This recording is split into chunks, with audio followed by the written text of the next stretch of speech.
Na hribčku, kjer vinsko trto sadi, mi grozdje sladko zori.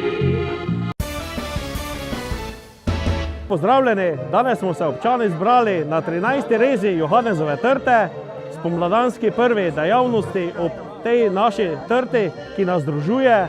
Seveda smo v občini Cerkvenjak ponosni na potomko mariborske trte, ki jo imamo že tukaj od 26. aprila 2004 in seveda smo del te velike druščine prejemnikov potomke mariborske trte, ki nekako že skoraj je zastopana na vseh kontinentih sveta. Prav gotovo je res potomke najstarejše trte na svetu eden izmed dogodkov, ki je tisti, ki resnično ljudi poveže, jih nekako spomni na korenine, kar je na podeželju zagotovo zelo pomembno. S tem rezom smo zarezali v trto in uravnavamo rodnost in kvaliteto vina v jeseni.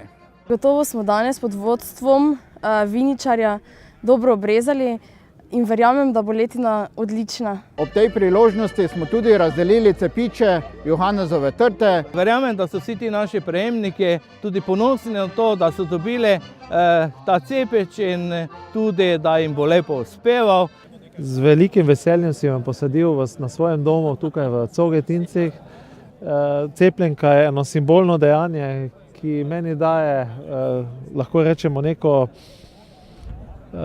sporočilo, da je slovenski narod bil vsa ta leta trdoživ kot ta vinska trta več kot 400 let, da je enkraten in da vinska trta nas vedno kot ljudi povezuje, predvsem pa daje tudi neko identiteto Slovenskih goric. Slovenske gorica in vinska trta nekako povezani v neki prihodnosti.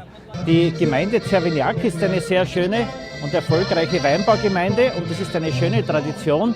Es ist immer gut, dass die Leute hier zum Beginn der Weinsaison zusammenkommen und praktisch die Weinsaison eröffnen. Hvala vsem in se vidimo ob naslednjih prireditvah ob Johanezovi trti.